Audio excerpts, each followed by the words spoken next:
Yung nais kong sabihin, bigla-biglang nabitin. Next time hindi na palalampasin. Oh! Ikaw na, pwede bang magpakilala? Larawan mong mag-ara, hindi na mamura. Sa isip ko na, pwede bang magpakilala? Gandang aking nakita, sabihan magkakahalina.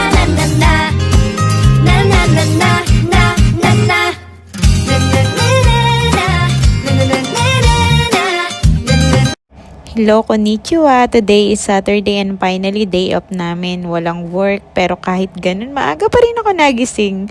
Siguro nasanay na yung katawan ko sa routine kahit gusto ko pang matulog. Automatic nagigising pa rin ako. Pero okay lang kasi may plano din naman kami today. Nagkaayaan kasi kami ng kasama ko na mag-walking. And sobrang perfect ng timing kasi ang ganda ng weather ngayon.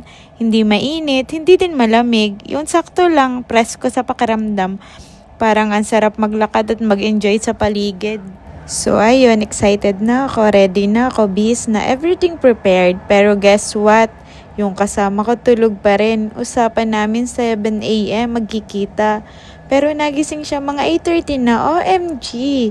Halos 1 oras at kalahati ako naghintay. Habang naghihintay ako, iniisip ko kung matutuloy ba o hindi o matutulog na lang ulit. Kasi ang sarap pong bumalik sa kama lalo na pag ganitong chill yung araw. Muntik na talaga akong mahiga ulit at ituloy yung tulog ko pero syempre sayang naman yung araw at yung plano namin. Nakakatuwa din minsan yung ganitong moments na kahit simple lang parang nakakagaan ng pakiramdam pero yung hindi ko pa rin maiwasan matawa kahit late na talaga yung kasama ko. Pinatunayan niya yung Pilipino talaga siya. Filipino time! Finally, nagising din siya at nag-message. Kaya ayun, tuloy pa rin yung lakad namin kahit medyo late na. Ang importante, natuloy pa rin at na-enjoy namin yung araw. Minsan talaga kahit may mga konting abirya, nagiging part pa rin siya ng fun at memories mo. So ayun, start pa lang ng araw namin pero parang ang dami nang nangyari agad. Ay, ayan. Ibang station na siguro yan, no? Ang ganda ko guys, no? Dumaan muna kami sa park, tapos ayun, naglaro muna sa padulasan ng bata, kaso imbis na pan lang, nasugatan pa ako. Day off na nga, may paganon pa. Malas pero tawan-tawa talaga yung kasama ko, pero tuloy pa rin yung lakad. Hay, nako. Habang naghihintay nga kami, may dumaan na tren. Kaya naisipan ko mag-video, sobrang perfect ng timing kasi ang ganda ng view at ang ganda ng paligid. Pinabidyo ko ngayon sa kasama ko habang dumadaan. Parang ang aesthetic lang ng moment, yung tipon simple pero ang sarap balikan. Tawa pa kami ng tawa habang nag-shoot kasi hindi namin ma-perfect yung angle. Pero okay lang kasi mas naging natural at masaya yung vibes.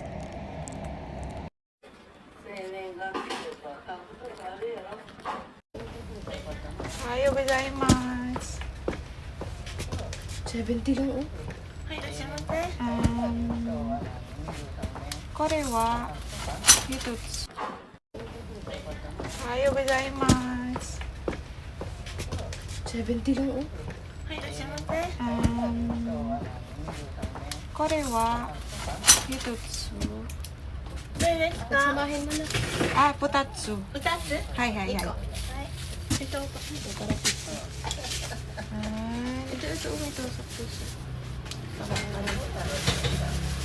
これは2つ。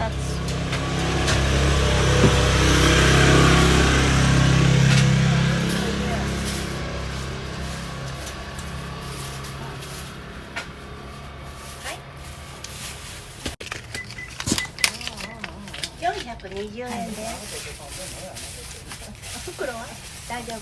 大丈夫、大丈夫。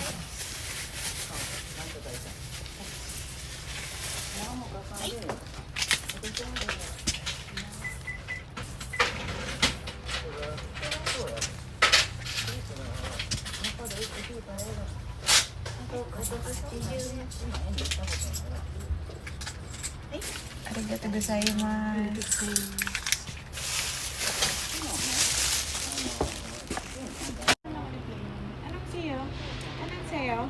Ayun sa'yo. Wala tayo sa ano.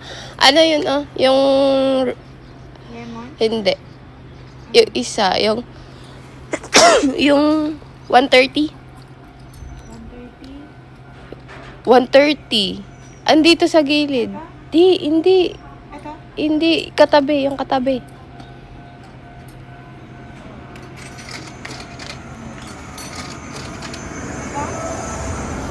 Yan.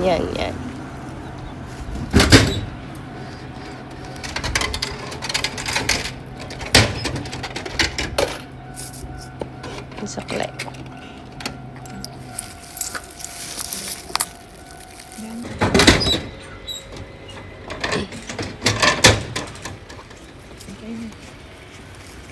So ayun, pagkatapos namin bumili ng tinapay, nagpatuloy na kami sa paglalakad kahit hindi pa namin kinakain.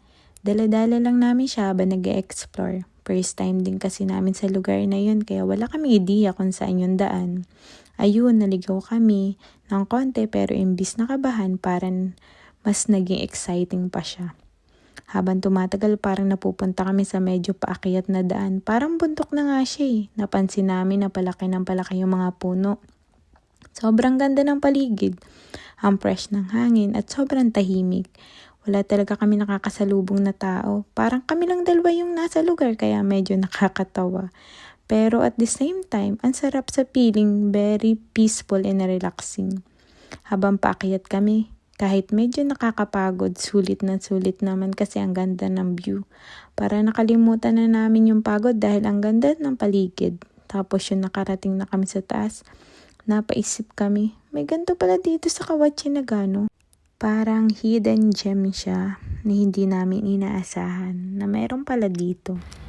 Dahil napagod kami kalalakad, umupo muna kami sa isang gilid kung saan kita mo pa rin yung view at yung mga puno at mararamdaman mo yung preskong hangin. Habang nakaupo kami, naalala ko bigla yung nangyari sa park kaya pinakita ko sa kanya yung sugat ko sa tuhod. Medyo mahapdi pa rin pero hindi naman ganun kalala. Hiningi ko na sa kasama ko yung tinapay. Pero bigla ko napansin, bakit para may kulang? 'Di ba dapat 4 yung hawak mo? Doon na kami nagkatinginan tapos bigla siya natawa sabay sabi, ay nahulog yata. Hindi daw niya napansin kung saan nahulog habang naglalakad kami. Grabe, tawan-tawa na lang kami. Sayang yung tinapay pero naging funny moments pa rin. Sobrang sarap ng tinapay na nabili namin. Sobrang nabusog nga kami niyan eh. Sulit na sulit. Nakadalawang tinapay pa ako niyan. Habang kumakain ako, ramdam na ramdam ko yung pagod sa paglalakad pero parang nawawala din dahil sa preskong hangin at gandang-ganda talaga ako sa paligid. Yung simpleng pagkain ko parang naging special dahil sa lugar. Yung bawat kagat ng tinapay, mas sumasarap kasi gutom na gutom ako at deserve ko yun after ng pag-akyat.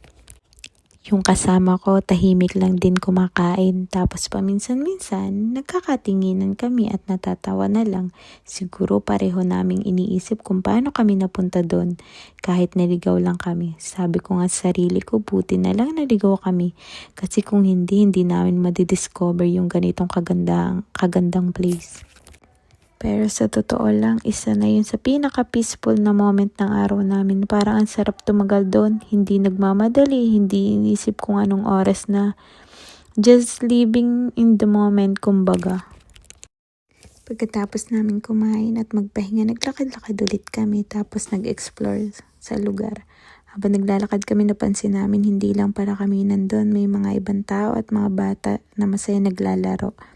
Ang saya lang panoorin yung takbuhan nila, tawanan parang ang gaan lang sa pakiramdam. Habang papalapit kami, lalo nakikita namin kung gaano kaganda yung palaruan, malinis, maayos at parang ang saya talagang tambayan. Nakakatuwa lang kasi hindi namin inaasahan na may gantong klaseng spot pala sa taas. Akala namin puro puno at tahimik lang. Pero may ganitong place pala na pwede kang mag-relax at mag-enjoy. Habang naglalakad kami, napatingin lang kami sa paligid. Parang gusto na namin i-absorb ang lahat ng ganda sa lugar. Napansin din namin yung mga bulaklak sa paligid. Sobrang gaganda. Parang artificial lang talaga.